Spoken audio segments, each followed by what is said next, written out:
Assalamualaikum warahmatullahi wabarakatuh.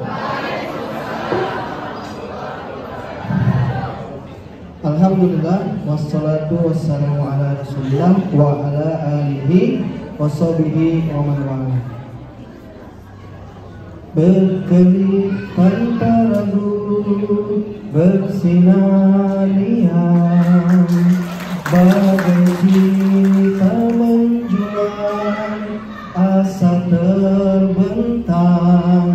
Sungguh indah cahayamu, bintangku. Sungguh indah cahayamu, bintangku. Kadang sinarmu hilang, tertutup awan, engkau terlihat kelam, berkawan malam. Tapi ku yakin dirimu terang benderang. Tapi ku yakin dirimu terang benderang. Seperti berjuta bintang di langit sekolahku, cahayanya bersinar terang antar kau dan aku pulang. Bapak dan Ibu, terima kasih. Tadi adalah lagu untuk anak kita. Anak kita adalah bintang di langit yang, tahu bintang ya? Bintang itu apa ciri khasnya? Dia punya cahaya sehingga membuat dia selalu bersinar. Anak kita siapapun dia, anak pertama, 2, 3, 4, 5 dan seterusnya, dia bintang yang selalu bercahaya. Tapi kadang-kadang dia tertutup awan, dia terlihat tidak bercahaya, seolah-olah malam menjadi kelam. Tapi sesungguhnya dia itu tetap bersinar. Pada waktunya dia akan bersinar, kita perlu bersabar. Jadi anak kita seperti bintang, berjuta bintang di langit, ya. Jadi kita perlu bersabar. Insya Allah dia akan menjadi sesuatu dengan izin Allah. Amin ya Rabbal. Salah satu caranya Bapak Ibu adalah membuat kelak dia bersinar terang, menyediakan sekolah yang berkualitas, sekolah yang unggul. Ya. Saya cuma singkat aja karena waktu. Bapak Ibu mau tahu nggak sekolah unggul itu kayak gimana? Mau tahu nggak Bapak Ibu? Mau tahu banget atau mau tahu aja? Baik, saya kasih tahu nih. Ini baru saya sampaikan di sini loh Bu Iin. Saya belum pernah ngomong ke orang tua murid di sekolah-sekolah yang lain.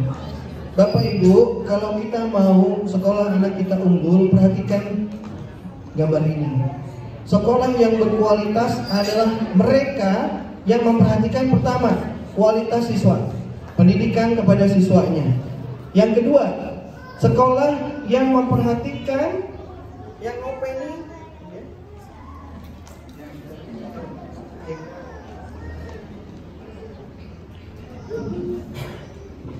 Cek, ada lagi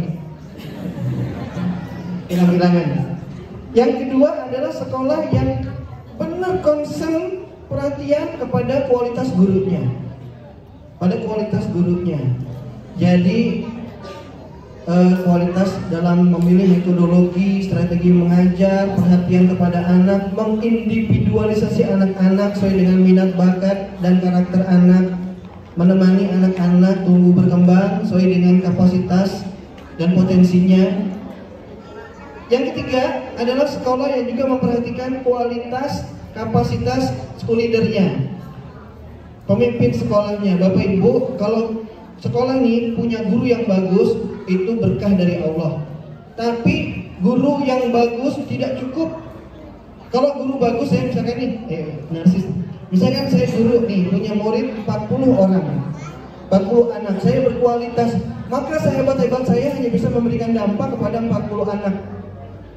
Maka saya sebut sekolah unggul tidak cukup hanya memperhatikan gurunya, tapi juga kepala sekolahnya, school leadernya, manajemennya juga harus diperhatikan agar punya kapasitas. Karena kalau kepala sekolah itu berkualitas, dampaknya satu sekolahan. Semua guru kena, semua murid yang ada di sekolah itu juga akan memberikan terdampak dengan positif, dalam dan positif, big deep impact gitu ya. Tapi itu juga tidak cukup.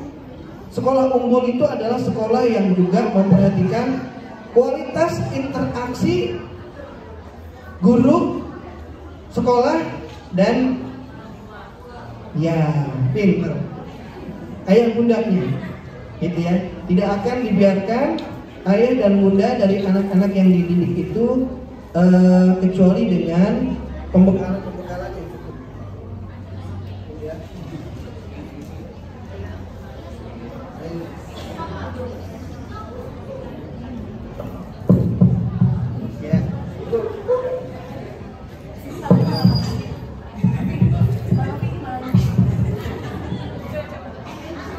Ya, itu ya, Bapak Ibu. Jadi di sini ada gambar. Ini, dan satu lagi, tidak hanya orang tuanya yang juga diperhatikan, juga interaksi sekolah itu kepada masyarakat atau komunitas yang ada di sekitarnya. Kalau sekolah Taca Global ini, Taman Cahaya Global School, berarti komunitas pertamanya adalah masjid. Gitu ya. Interaksi anak-anak dengan komunitas perlu diperhatikan, dan juga masyarakat yang ada di sekitar sekolah, karena pada akhirnya sekolah ini akan berkembang dan akan disupport oleh masyarakat ketika kita interaksi dengan masyarakatnya baik. Nah, Bapak Ibu, boleh selanjutnya. Nah ini ya, ini bocoran ya, buat nggak cuma buat ayah bunda tapi juga buat Bapak Ibu guru ya, dan juga manajemen sekolah. Pertama, untuk membangun sekolah yang unggul, coba Bapak Ibu boleh lihat nanti di pengelolaan sekolah kita, apakah ada atmosfer yang positif gitu ya. Jadi nggak cuma fokus pada konten dan akademik saja. Tadi alhamdulillah ya, ada yang diperhatiin kecerdasan motoriknya atau kecerdasan body kinestetiknya ya, kecerdasan fisiknya. Ada silat, mungkin nanti selain silat ada lagi yang lain gitu ya. Yang kedua juga tadi sudah ada potret, diperhatikan kecerdasan linguistik verbalnya, bahasa, ada yang puisi gitu ya. Nanti mudah-mudahan ada yang bisa nyanyi ya Bu. Kemudian jadi ini by design, harus didesain dengan baik.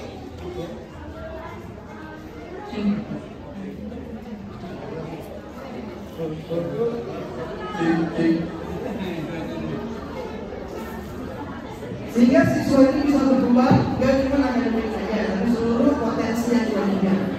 Yang kedua, harus kelihatan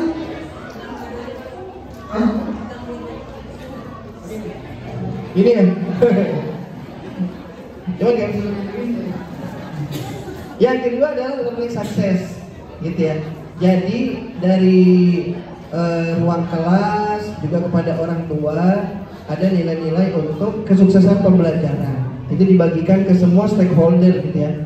Bahwa sekolah ini pembelajarannya itu didesain gitu ya dengan learning outcomes, dengan target-target yang definitif, bukan hanya sekedar target knowledge atau academic answer gitu ya, tapi juga memperhatikan bahwa keterampilan psikomotorik anak-anak juga diperhatiin harus berkembang. Tapi itu juga nggak cukup.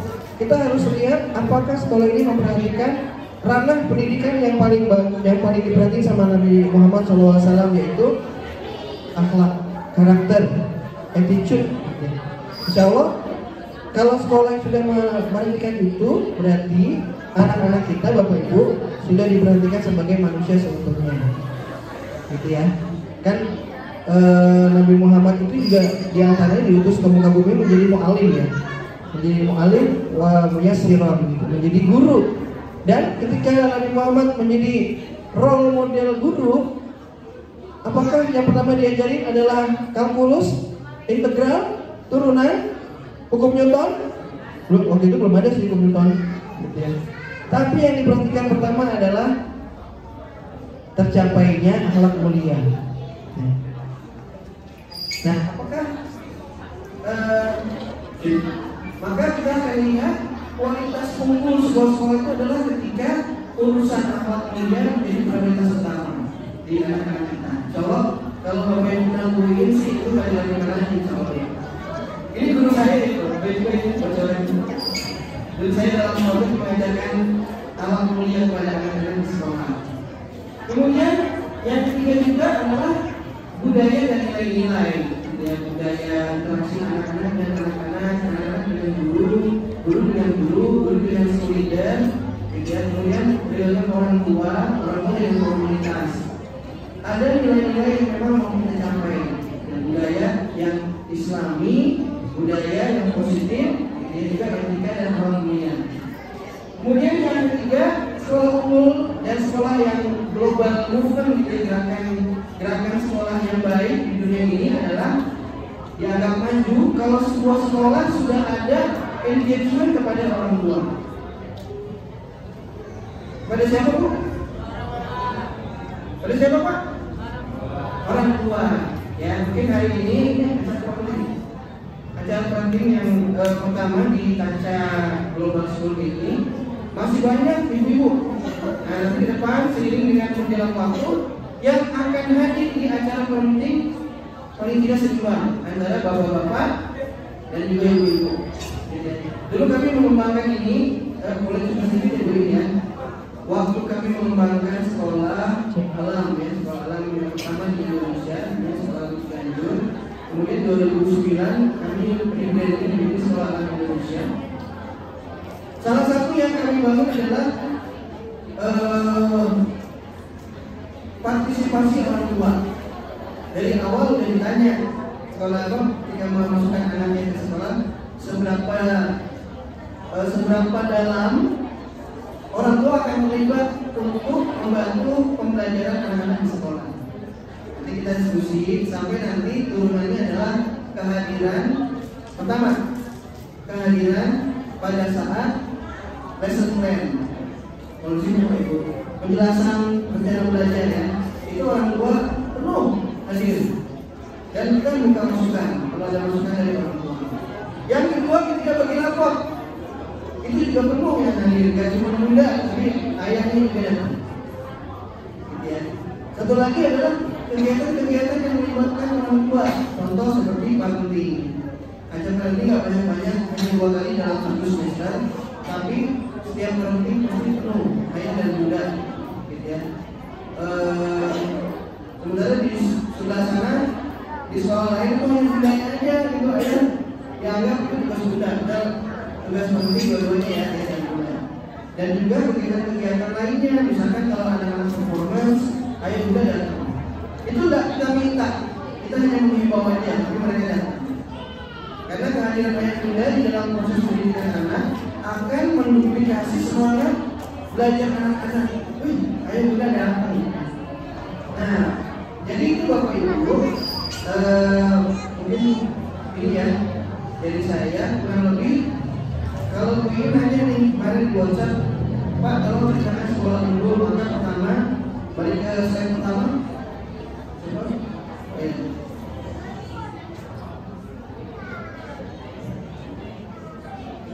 Jadi sekolah yang unggul pertama sekolah yang concern sama anak-anak kita, memperhatikan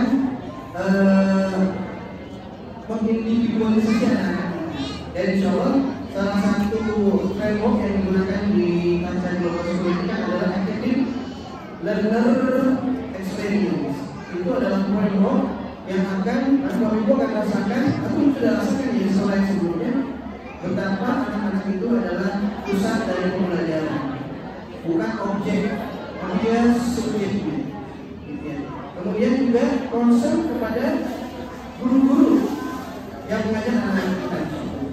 Yang ketiga, concern juga kepada kualitas kepala sekolahnya, orang tuanya, dan juga komunitas yang ada di sekitar ini.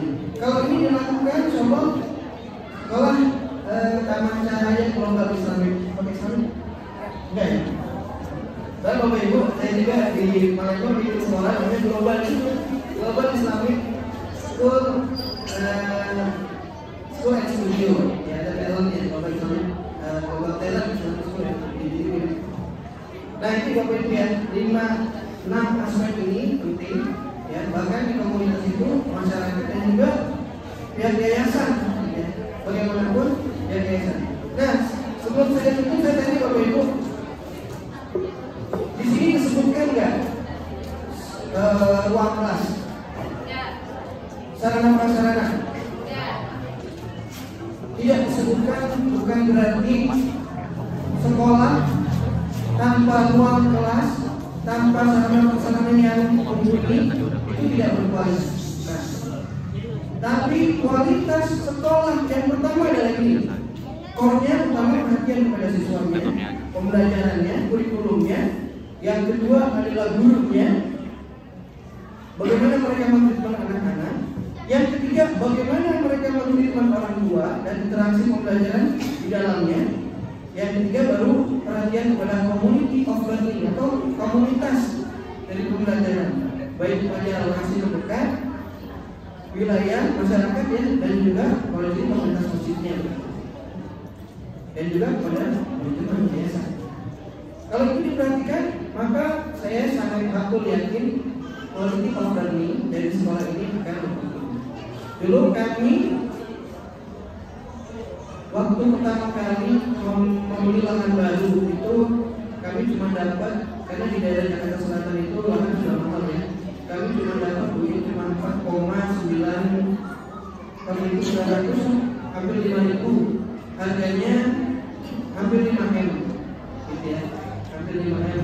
Kami terlalukan cicil sampai beberapa kali, kalau nggak salah sampai dalam 2 tahun kita lunas. Pada saat kami pindah hanya ada lahan, tidak ada bangunan, tidak ada sarana prasarana yang lengkap. Apakah pembelajaran peduli? Tidak.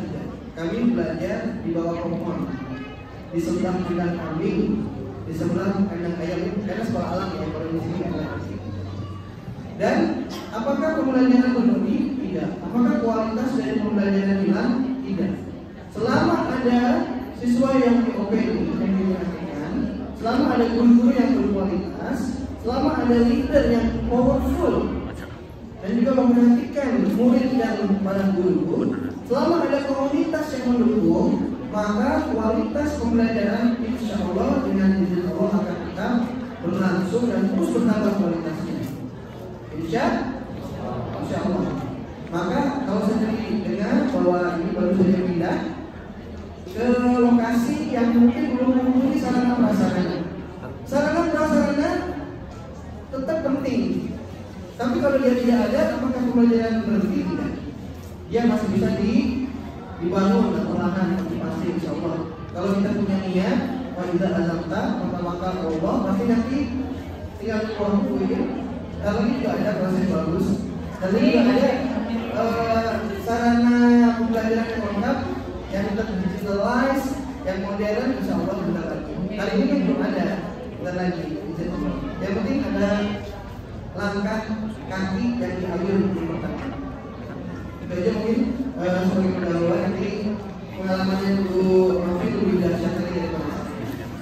Aku dulu kalau ada assalamualaikum warahmatullahi wabarakatuh. Waalaikumsalam warahmatullahi wabarakatuh. Nanti akan banyak pertanyaan, tapi kita punya pembicara yang kedua juga yang pasti lagi tunggu-tunggu.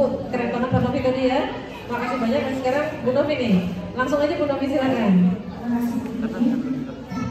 Saya menyapa Bapak dan Ibu orang tua hebat yang saya rasa paling hebat. Kenapa berani mengambil langkah pindah ke sini walaupun belum ada gedungnya.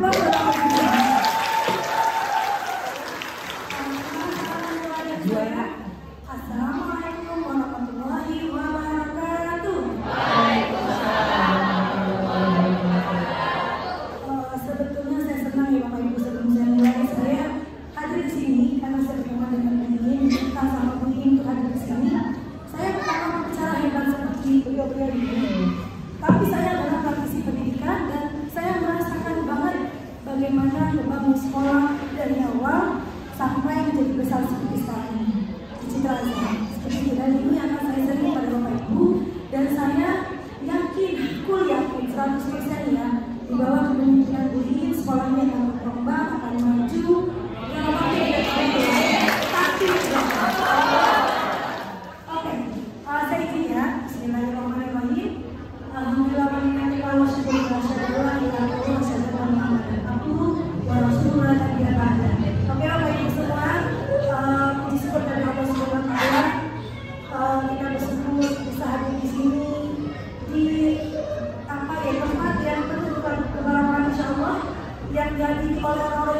biasa, orang tua hebat, guru-guru yang hebat, dan di sini pemimpin yang hebat, manajemen yang hebat, dan yayasan yang hebat pula. Dan insya Allah saya mendoakan juga semoga sekolah ini segera menyusun sekolah-sekolah yang terbaik, KMI terbaik di Jakarta Barat. Oke, Bapak Ibu, saya mau langsung saja. Insya Allah saya sedikit oleh Bapak Ibu di sini. Jadi kalau saya memulai mencantumkan bilang sekolah ini, sepengalaman saya, sekolah itu ternyata punya makomnya Bapak Ibu. Sekolah itu punya makom oleh Bapak Ibu. Ada makom tertinggi dari sekolah. Jadi tidak hanya ini sekolah punya makom. Jadi yang pertama itu, kelihatan ya, saya bacakan saja. Jadi makom tertinggi itu adalah ciri-cirinya, jika di sekolah itu masuknya tesnya dia nggak pakai tes, jadi dia menerima semua anak, baik itu anak usia atau anak reguler. Dan saya sudah dapat bocoran dari UIN, kalau ternyata sekolah Taman Cahaya merupakan sekolah inklusi, jadi ini sekolah dengan makom tertinggi. Plus ya, karena itu semua sekolah tidak semua sekolah mau menjadi sekolah inklusi. Nah kedua, ada sekolah yang kedua, itu sekolah yang dia reguler, tidak ada inklusinya, tapi dia tidak menerapkan tes kepada siswanya untuk masuknya. Jadi tesnya itu sederhana, mungkin observasi dan ini bukan tes. Jadi nggak ada tuh mau masuk sekolah harus bisa baca, harus bisa menulis, nggak ada syarat itu. Nah itu dengan sekolah dan makom kedua. Nah makom yang ketiga adalah apa? Sekolah yang masuknya sulit dalam arti kata akademis, banyak tesnya, dan tes diikuti oleh anak. Maka itu adalah sekolah dengan makom tertentu. Kenapa bisa seperti itu? Kamu sepakat kan dengan saya? Sepakat ya? Nah, kita buktikan ya kenapa seperti itu makom sekolah. Dan next Pak. Nah, kita lihat sekolah umum. Sekolah itu kalau kita tahu kan ada input, proses dari penulis sudah menyampaikan ya. Ada input, ada proses, ada outputnya. Jadi kalau sekolah yang tadi makom tertinggi, dia menerima siapa saja. Di proses di sekolahnya, maka keluar menjadi orang yang siapa dia. Ya, yang dari siapa dia menjadi orang yang luar biasa. Siapapun itu, jadi tidak memandang kalau sekolah yang makom tertentu apa, wajar nggak dia menjadi sekolah favorit ketika inputnya adalah siswa-siswa terbaik. Wajar, sangat wajar. Maka yang dilakukan gurunya sangat sedikit karena inputnya sudah bagus, pasti outputnya bagus. Justru kalau outputnya nggak bagus, sekolah itu yang bagus, ya. Nah benar ya, dari stigma yang ada di Indonesia seperti itu. Rata-rata yang di sekolah yang ditanya apa, wajah yang susah yang maksudnya bersebut juga. Kalau kita lihat pemerintah kita sekarang itu sudah bergeser Bapak Ibu. Makanya sekarang masuk SMK negeri itu apa? Nggak lagi kan berdasarkan tidak semata-mata berdasarkan nilai, tapi wilayah segala macam. Pemerintah sudah menyadari hal ini. Jadi bukan dan berfokus kepada just nilai bahwa akademik saja, bukan seperti itu. Nah jadi di situ itu inputnya, prosesnya. Tadi Pak Novi sudah cukup gamblang menjelaskan bagaimana proses yang ada di dalam itu ya, bagaimana kurikulumnya, bagaimana orang tuanya, bagaimana manajemennya. Di situ adalah proses yang bisa dilihat itu Bapak Ibu. Dan kemudian outputnya apa?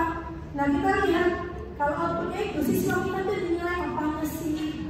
Apakah just knowledge, just pengetahuannya itu dalam arti kata hanya sekedar nilai saja, atau bisa mengukur secara otentik anak kita?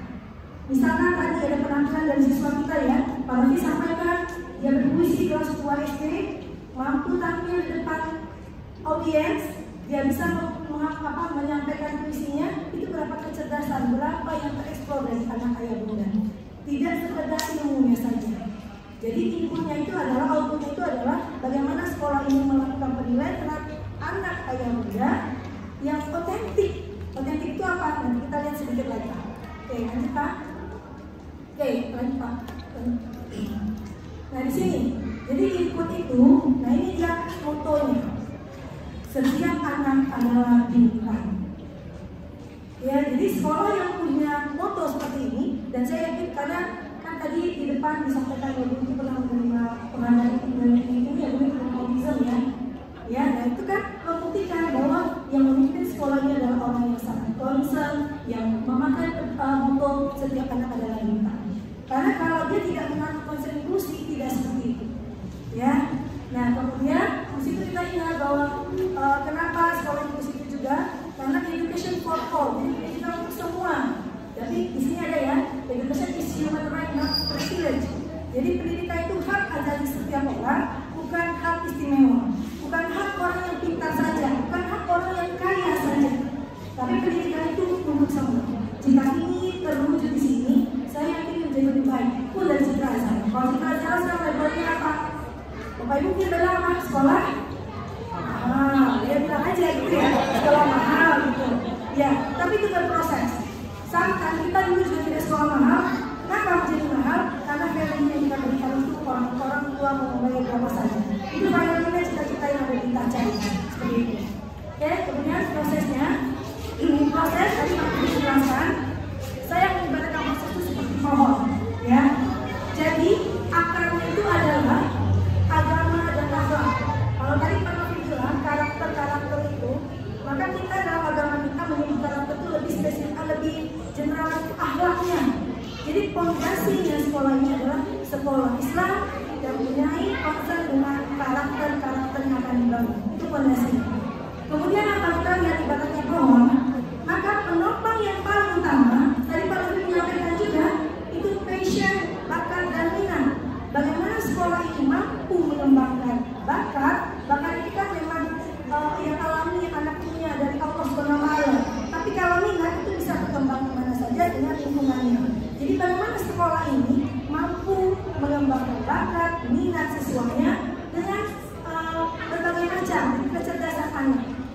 Dari penopangnya, jadi bukan masalah anak cerdas ya Bapak Ibu. Itu bukan masalah cerdas, tapi bakatnya anak itu di mana. Sekolah ini mampu mengembangkan, mampu menampilkan, ya, mengeksplor bakat anak itu lebih luas dan kelihatan itu sekolah yang bagus. Nah kemudian kita lihat di situ ada ranting-ranting ya, ranting-ranting pohon. Ranting-ranting itu ibaratnya Bapak Ibu tahu nggak kalau nanti kurikulum yang sekarang akan diterapkan pemerintah kurikulum merdeka itu materi itu hanya pilihan.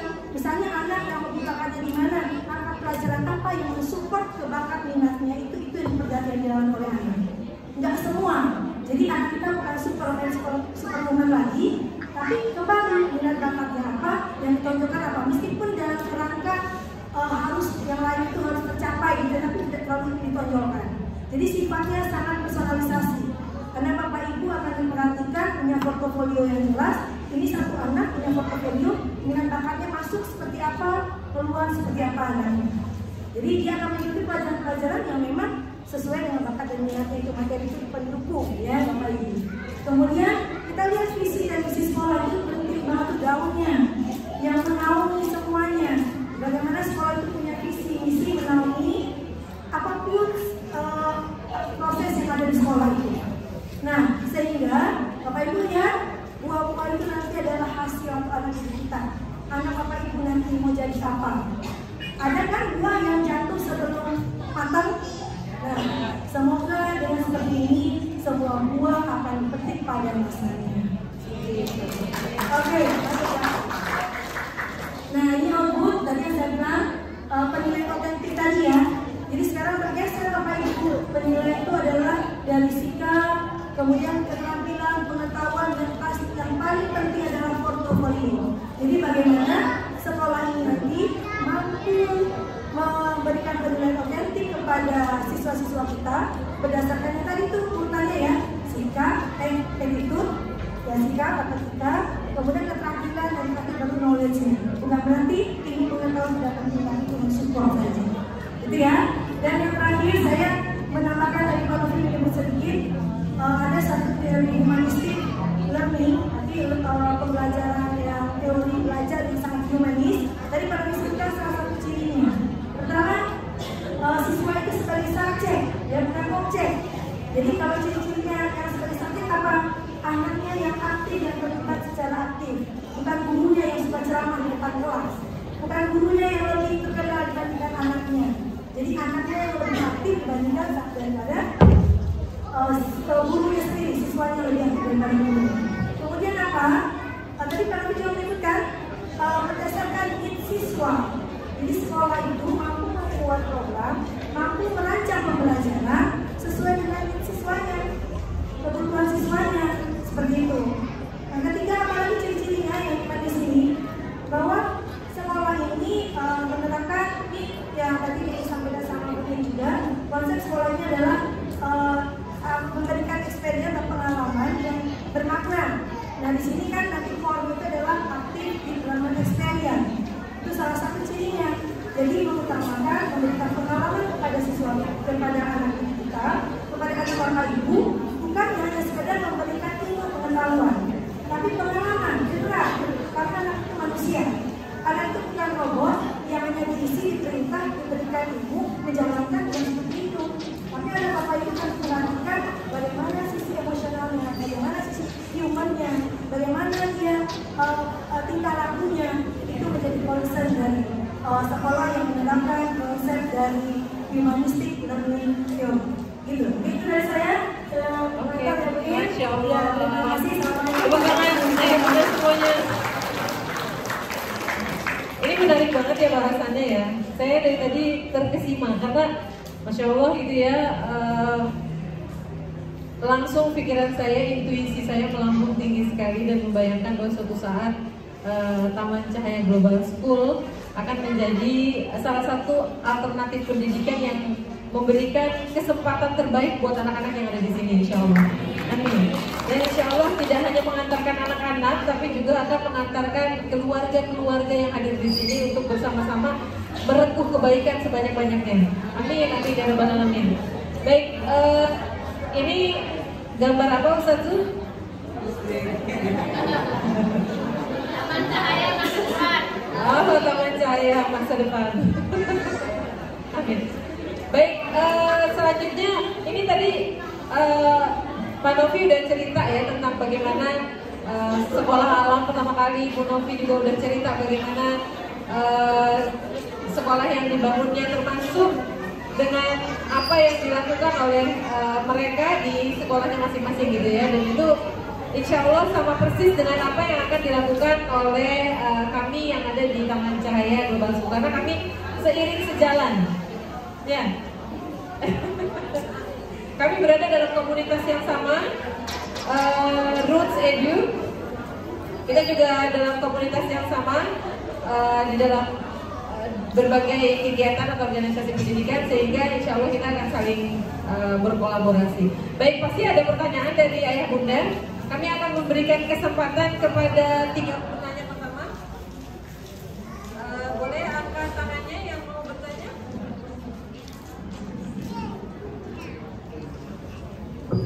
Cek. Ada yang mau tanya nggak? Oke. Wah, ini yang mau nanya jurusan kehutanan IPB. Sekarang lagi S2, Masya Allah. Dan dia ketua BEOMA sebelumnya, atau Badan Eksekutif Orang Tua Murid sebelumnya. Pakai sebelumnya. Baik, silakan Ustazah. Ini sekolah yang lama. Apa sih? Assalamualaikum warahmatullahi wabarakatuh. Waalaikumsalam.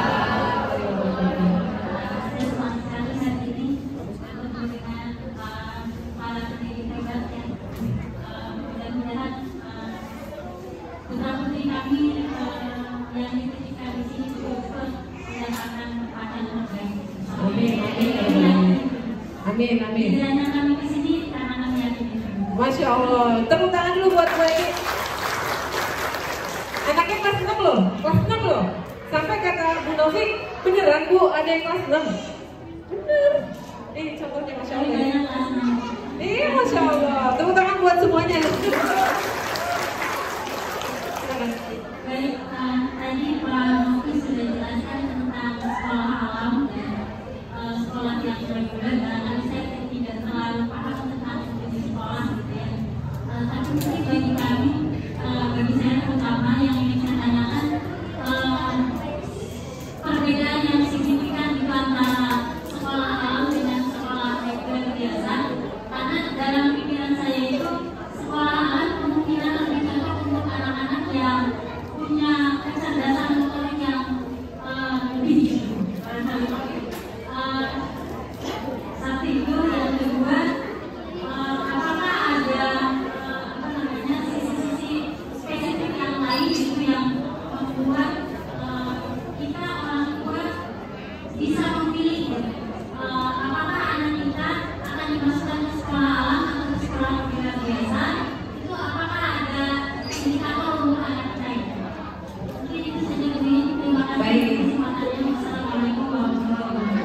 Waalaikumsalam warahmatullahi wabarakatuh.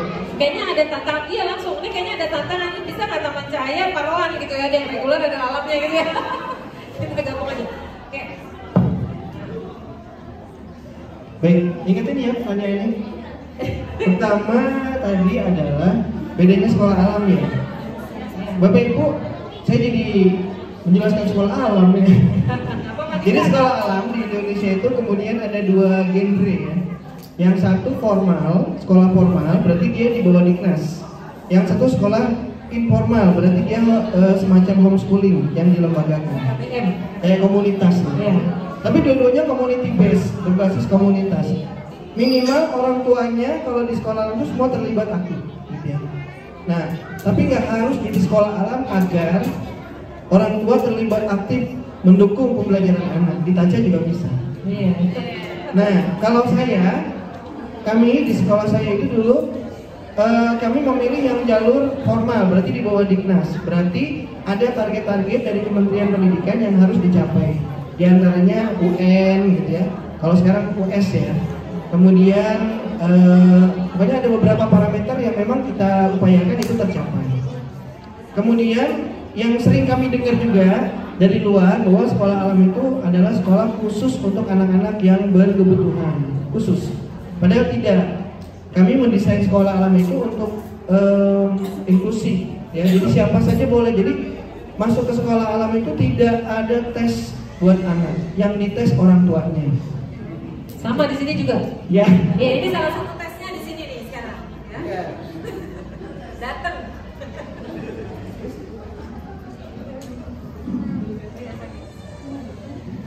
Cek. Nah, ada lagi. Sudah hilang-hilang. Terus apa lagi pertanyaannya ya? Apakah ada spesifikasi khusus buat para murid? Nggak ada Bu, insya Allah.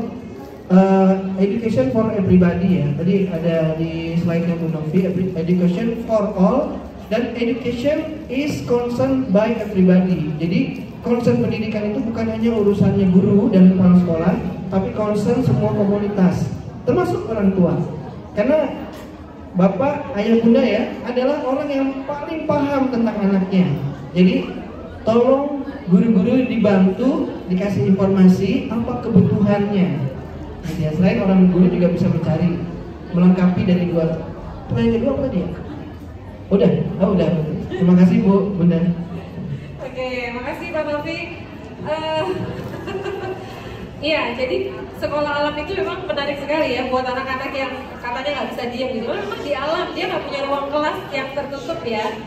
Dia ruang kelas tertutupnya paling ruang komputer, lab gitu ya. Tapi kalau untuk belajarnya mereka terbuka. Saya juga pernah ke sekolah alam yang ada di Tangerang ya, yang ada di Ciganjur, saya lihat di sana. Jadi memang anak-anak itu punya kesempatan yang sangat luas untuk berinteraksi dengan alam ya. Jadi kalau bedanya yang sekolah alam apa enggak, kalau enggak yang bukan di sekolah alam tuh kalau ada becek ya, minggir. Kalau sekolah alam ada becek jebur gitu. Makanya harus bawa baju ganti. Oh iya, nama sedikit ya Bu. Jadi tadi pertanyaan kedua sebenarnya bedanya apa sih yang secara praktikal ya.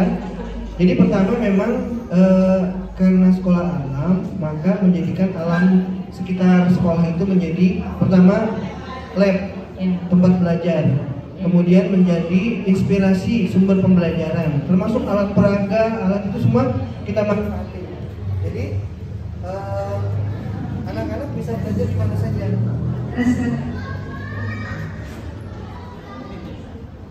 Jadi anak-anak bisa belajar di mana saja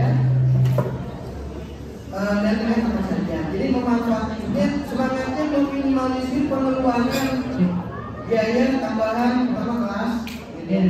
Kelas itu akhirnya fungsinya tidak sebagai tempat belajar asing, tapi memang administrasi begini, naruh tas, berdoa, buka, monitor, kemudian belajarnya bisa di lapangan, bisa di motor, bisa di kandang, gitu ya. Nah, itu sehingga sekolah alam ini menunjukkan kita bahwa sarana prasarana adalah nomor dua. Yang pertama, pastikan pembelajaran tetap berjalan dan target dan program nyampe. Karena itu ada di mana? Ada di guru. Desain pembelajaran, metode, strategi.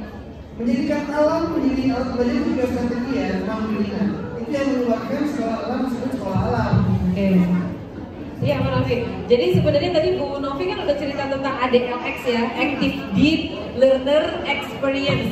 Ada kata di belakang experience. Experience itu kalau kita terjemahkan artinya pengalaman. Pengalaman kata dasarnya alam. Jadi kita memang sudah mendesain pengalaman buat anak ya, baik di alam maupun tidak di alam. Yang jelas mereka perlu untuk berinteraksi dengan semuanya. Dan Bu Novi mau namanya? Enggak, saya cuma tergelitik aja. Sebenarnya sekolah alam itu sesuai dengan adatnya orang Minang. Ya. Ingat ada satu kata alam tak abang jadi guru. Nah, itulah konsep dari sekolah alam. Ya, artinya dong? Ya alam tuh kan, alam kan terhampar. Jadi guru kita. Jadi guru, Masya Allah. Tepuk tangan dong. Alam takap jadi guru. Ya, ya, Lancar mana? Baik, ada pertanyaan lagi? Baik, aduh.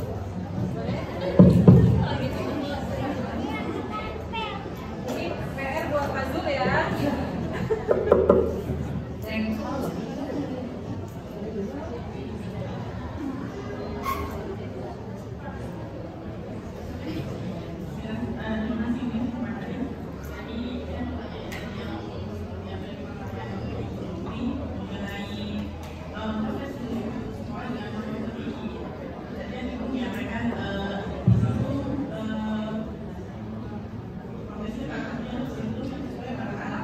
Ya.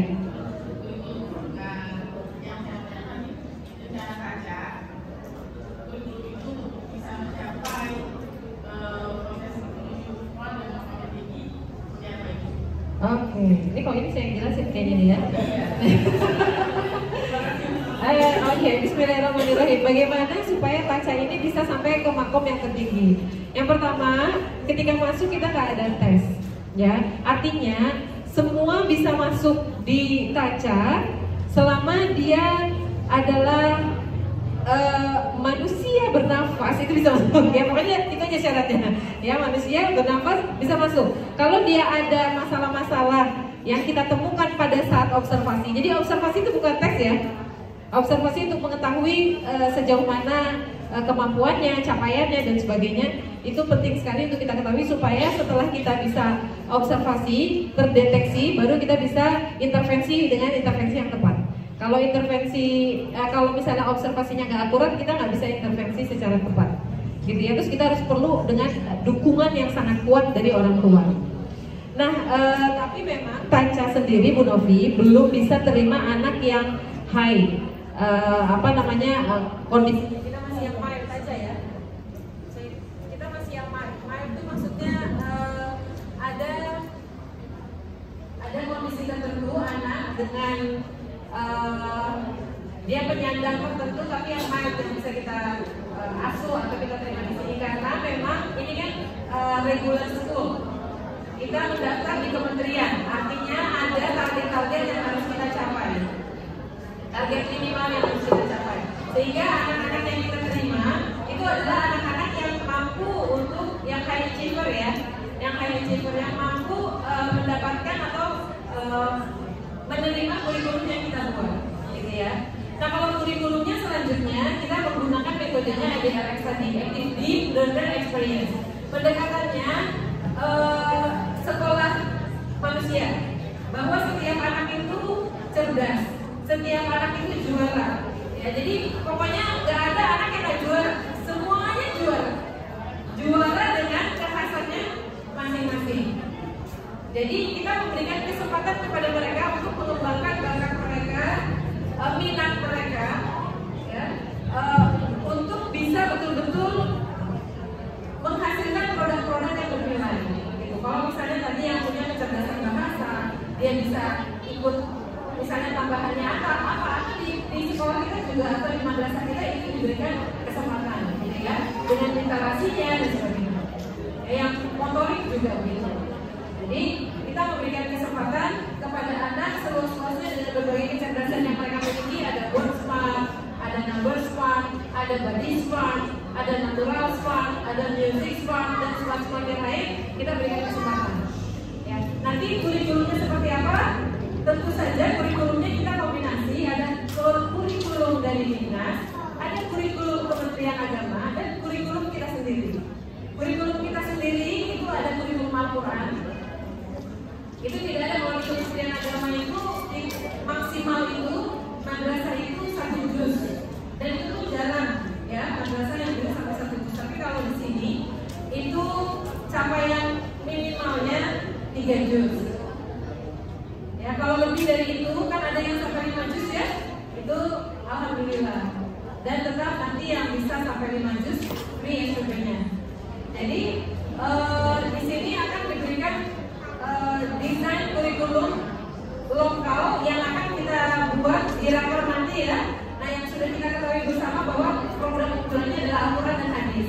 Kita nanti akan ada wisuda-wisuda juga karena anak-anak ini belum ada wisuda hadis ya. Insya Allah nanti di sini akan ada wisuda hadis arba'in. Bagaimana kita mau mulai dari anak dulu atau orang tuanya dulu? Baik, nanti saya akan gelar wisuda juz 30 untuk orang tua. Coba kan dong. Ya, nanti ada. Kepingin kan? Pingin kan? Gak ada suaranya pun, gak ada suaranya. Iya, biar bisa memberikan mahkota ke orang tuanya. Ya, jadi program unggulan yang lain tentu saja sudah disampaikan juga dan sudah tertulis di website. Kita ada berbagai ekskul dan bisa dari sana ya kalau sudah selesai di sini terlalu panjang. Barangkali itu yang jelas saya sudah sampaikan kemarin bahwa baru saja sekitaran seminggu yang lalu, maaf ya, anak-anak ya, itu mendapatkan anugerah dari Kementerian Agama Pusat sebagai madrasah inklusi percontohan.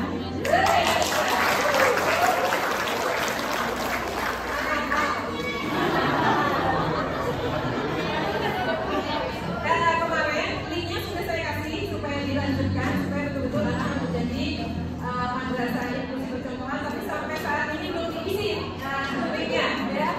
Ya udah ya, biarin aja. Artinya memang ini sudah diperjuangkan bersama kan. Mudah-mudahan nanti kalau di sini sudah ada isi waktu sekarang di sini. Amin. Kalau kita tahu inklusi itu kan macam-macamnya. Ada yang slow learner itu apa? Lambat belajarnya. Dia bukannya debil, bukannya mental retarded, tapi IQ-nya di bawah 90. Itu kita terima. Jadi kelihatannya kalau bisa lebih sering bengongnya, autism juga ada. Autism juga seperti pelangi, warnanya gitu ya, seperti spektrum dari yang paling terang dan sampai yang paling gelap. Nah kita terimanya yang lain. Terus ada lagi yang lain-lain ya, penyandang yang lain yang insya Allah akan bisa diterima di sini. Dan biasanya di sini dikenal ya, Pak Tapi sama Budi. Sebelumnya kita tuh dikenal sebagai madrasah yang menerima anak-anak yang tidak diterima di sekolah manapun. Karena dalam tanda kutip, waduh gitu ya. Pernah ada satu siswa yang setiap hari harus ada yang buka. Tapi begitu lulus dari anak pada waktu itu, Masya Allah luar biasa dia menjadi orang yang sangat kuat spiritualnya. Jadi kalau disebut Allah, disebut orang tuanya, dia meneteskan air mata. Dan itu sungguh suatu apa ya, anugerah sekali ya umatnya buat kita semuanya. Terus ada yang sudah di sekolah di mana akhirnya diskors, tidak boleh sekolah di situ karena saking gitu ya. Akhirnya ditempatkan di tempat kita dan dia mau sekolah sampai akhirnya ketika dia harus kembali ke sekolah awalnya karena hanya diskors ya, diskors 2 tahun. Ketika dikembalikan ke sana dia sedihnya bukan main, gak mau, tapi tetap harus dikembalikan karena datanya dari sana. Jadi mudah-mudahan sih kita bisa menjadi sekolah dengan makom tertinggi. Amin ya Allah, amin. Ini maaf di langit di hadapan Allah Subhanahu wa Ta'ala. Dimulai dari dan dengan cinta karena Allah insyaallah. Barangkali itu jawabannya sementara, nanti kita berdua ngobrol lagi. Baik, ada lagi yang mau ditanyakan? Oke, kalau nggak, oh ada, baik. Satu lagi ya.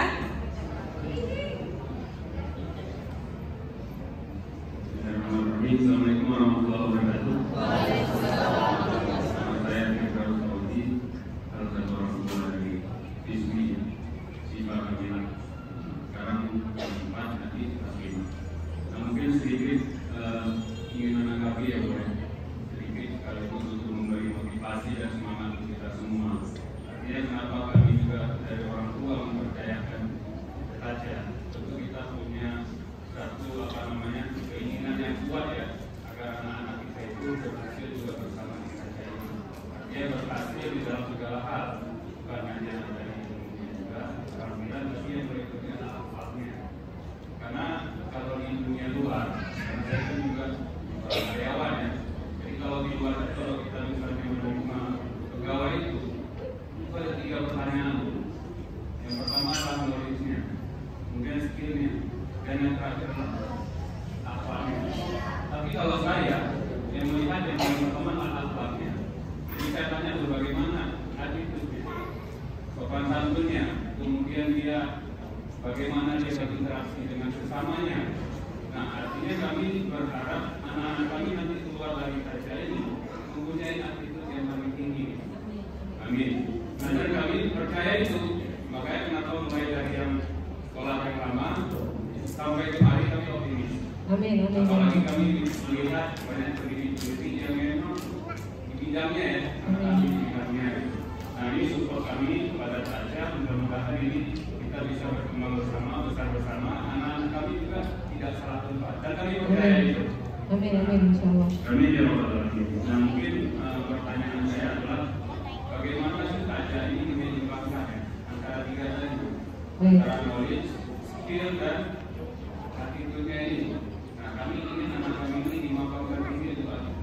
Wah, masya Allah. Mohon penjelasannya. Terima kasih.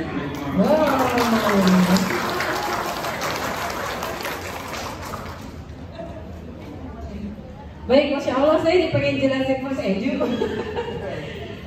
Dulu old era of education kita KSA, ya, knowledge duluan, skill baru attitude. Tapi sekarang new era of education, kita attitude dulu, skill baru knowledge. Bukan berarti knowledge nggak penting, tapi kalau knowledge, pengetahuan itu bisa kita dapatkan di mana saja. Sekarang kalau saya tanya, ibu kota negara misalnya ya,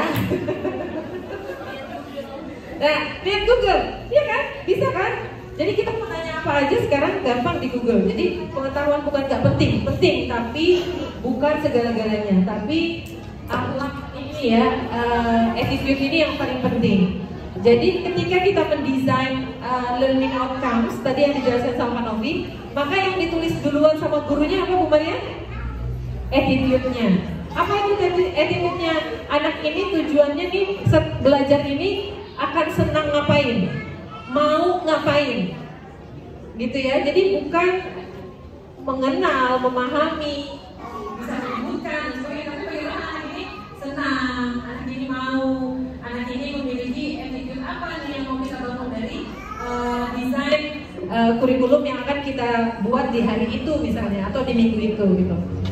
Dan kita juga punya program-program lain untuk membangun attitude ya, banyak sekali dan sudah kita juga laksanakan di sebelumnya. Di sini akan lebih kita tambah lagi, misalnya ada menghafal hadis dengan gerakan tentunya. Baru 1 buku 25 hadis, nanti akan ada 25 hadis lagi yang sudah ditulis oleh Bu Iva dan akan launching insya Allah. Itu hadis itu bukan hanya mengenal hadis saja, tapi atau menghafal saja, tapi anak tahu apa isinya, apa asbabul wurudnya, kenapa hadis itu turun, dan mereka mendengarkan kisah-kisah tentang hadis itu. Kemudian mereka dibangun kecintaannya kepada baginda Nabi besar Muhammad Sallallahu Alaihi Wasallam. Karena dengan begitu insya Allah ya, kata Rasulullah, innama bu'itsu liutammima makarimal akhlak. Ya, sesungguhnya aku diutus untuk menyempurnakan akhlak manusia, bukan yang lain-lainnya. Ya, kemudian a'udzubillahi minasyaitonirrajim, laqad kana lakum fi rasulillahi uswatun hasanah. Sungguh pada diri Rasulullah itu ada suri tauladan yang baik. Jadi cara kami membangun attitude-nya adalah dengan mengenal baginda Nabi besar Muhammad sallallahu alaihi wasallam dengan hadis-hadisnya yang luar biasa membangun karakter. Coba satu hadis aja kita bawa kemana-mana ya.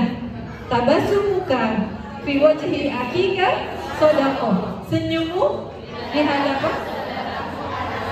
Nah, coba senyum aja kemana-mana.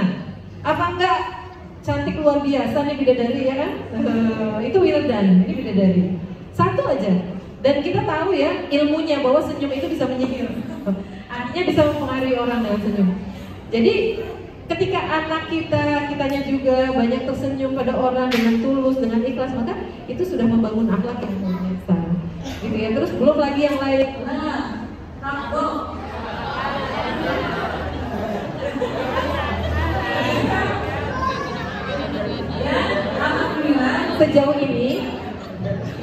Sejauh ini Anahal dikenal di seluruh Nusantara sebagai madrasah yang mengikuti atau ittiba'ur Rasul. Jadi sampai 3.000 kepala madrasah loh datang untuk belajar bagaimana caranya. Ya kalau belum berhasil, apalagi gurunya belum mencontohkan, ya mohon maaf ya. Kita juga belajar, kita akan terus belajar. Makanya, oh kenapa sih gurunya nggak mau salaman ya, yang perempuan sama yang laki-laki gitu ya, terus dan lain-lain gitu ya. Itu sebenarnya kita sedang mengikuti sunnah-sunnah Nabi Muhammad SAW gitu. Terus juga kita banyak program-program seperti misalnya PBL, Project Based Learning. Itu yang dibangun apa tuh? Attitude dulu atau knowledge dulu atau skill dulu? Skill dulu. Attitude dulu. Bagaimana dia mau, dia senang, dia mau kerja sama, dia menghargai pekerjaan temannya, dia memahami temannya yang tidak sama seperti dia. Banyak attitude. Jadi itu yang kita bangun insya Allah, dan saya belajar juga dari Bu Novi dan Pak Novi. Masya Allah. Barangkali itu ya, dan sebagai penutup insya Allah akan ditutup oleh vokalis kita ya, Bapak Novi. Dan dua boleh? Oke. Cek. Oh ya, ayah bunda. Tadi saya awali dengan lagu. Boleh nggak saya tutup dengan lagu lagi? Kalau tadi tentang kita melihat anak-anak kita ya. Kalau kulihal, kadang kita marah, kadang kita sampai nangis kelakuan anak-anak ya. Anak-anak kita kangen juga ya. Tapi dia itu adalah bintang ya buat kita. Setiap anak ada. Kemudian yang kedua ini adalah lagunya saya persembahkan buat ayah dan bunda yang akan terus menemani anak-anak ya dalam proses pendidikan. Yang kedua juga buat ustaz-ustazah nih, bapak ibu guru ya, yang bersabar dalam mengiringi ya anak-anak kita. Melintasi sang waktu beriring bersamamu, suka duka berjuang denganmu, sabarlah permataku. Oh permata, bisikanlah cinta, senandungkan bahagia di jiwa, genggam asa untuk meraih cita, generasi dirindu ilahi, melintasi sang waktu beriring bersamamu, suka duka berjuang denganmu, sabarlah permataku. Oh permata, bisikanlah cinta, senandungkan bahagia di jiwa, genggam asa untuk meraih cita generasi dirindu ilahi.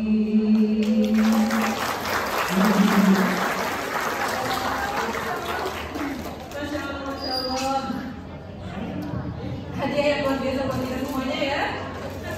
Melintasi sang waktu, beriring bersamamu. Insya Allah kita akan melintasi waktu, beriring bersama sampai lahirlah generasi dirindu ilahi. Masya Allah. Terima kasih banyak Bu Novi dan Pak Novi, luar biasa. Boleh berfoto dulu sebelum selesai berdiri?